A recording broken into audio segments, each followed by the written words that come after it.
Breaking news, অবশেষে social মিডিয়ায় শুরু হয়ে গেল তৃতীয় মহাযুদ্ধ। ফান্ড কালেকশনে বাধা দেওয়ায় থটস অফ বিল্লাল। গাজীপুর বাদে 63 জেলা থেকে বয়কট করল উমর অন ফায়ারকে। থটস অফ বিল্লালের অভিযোগ আপনারাই শুনুন। গাজীপুর ছাড়া বাকি 63 জেলায় উমর বয়কট। উমরের কিছু ফ্যান ফলোয়ার, আমরা ঠাকুরগাঁও আসছিলাম, ফান্ড কালেক্ট করতেছি, মানবিক কাজ করতেছি, বাট তারা আমাদের এখানে ডিস্টার্ব করছে, সিনক্রেট করছে। আমরা 22,000 টাকা তুলতে পারছি, এখানে হয়তো লাখখানিক টাকা বা আরো 100 টাকা হলেও বেশি তোলা যেত। অ্যান্ড উমর এটার মধ্যে জড়িত।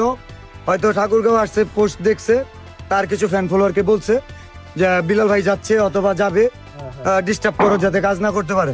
আমি বলতেছি আগামী 24 ঘন্টার মধ্যে উমরের ফ্যান ফলোয়ারদের দৃষ্টি আকর্ষণ করছি। এই কি আজব নিয়ম রে ভাই! ফলোয়ার্স কি করবে না করবে, তাতে কন্টেন্ট ক্রিয়েটরকে কেন দোষ দেওয়া হবে? তো এখন ব্যাপারটা হলো যে আমারও প্রায় উমর ভাইয়ের মতো 5,700 ফলোয়ার্স আছে।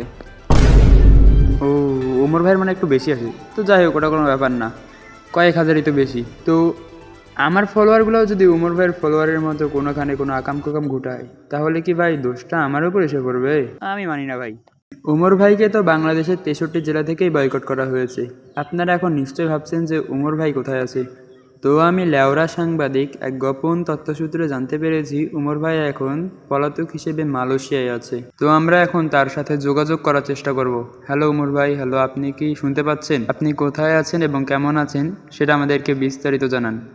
এখন আমি আসছি হলো মালয়েশিয়া। আমার প্রথম থেকে তো বুঝতেই পারতেছেন। আর সবচেয়ে ইন্টারেস্টিং বিষয় যেটা, মালয়েশিয়া আসার পর আমি যে হোটেলে উঠছি, এই হোটেলে আমি রুম নিছি 64 তালায়। আমি এখন 64 তালায় আছি, বুঝতেছেন? 63 তালা পর্যন্ত আমার জন্য যেহেতু বয়কট, এই জন্য আমি 64 তালায় রুমটা নিচ্ছি। 64 তালায় রুম নেওয়ার পর আমার একটা ফায়দা হচ্ছে, জাস্ট জিনিসটা দেখেন, ওই যে আমার এই রুম থেকে টুইন টাওয়ার দেখা যায়, ওটা কিন্তু টুইন টাওয়ার। আর এই যে এটা কি জানি ভাই, এটা 118 তলা বন্ধ। 118 তলা, এটা মালয়েশিয়ার মানুষ বুঝবো। আর পিছনে জাস্ট নাইট ভিউটা দেখেন, জাস্ট মালয়েশিয়া মানে রাত্রের সিটিটা দেখেন। আমার তো আপনারা দেখতেই পেলেন উমর ভাই স্বার্থপরের মতো মালয়েশিয়ায় গিয়ে বেশ ভালোই আছে। বাট আমাদের কি হবে ভাই? আমরা তো ফ্যান ফলোয়ার নাকি? থটস অফ বিল্লাল তো রোস্ট করে খেয়ে দিবে। উমর ভাই, কাজটা কিন্তু আপনি মোটেও ভালো করেন নাই।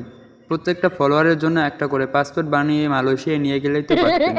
তাহলে আমরা আপনার মতো 64 তালায় ভাড়া থাকতাম।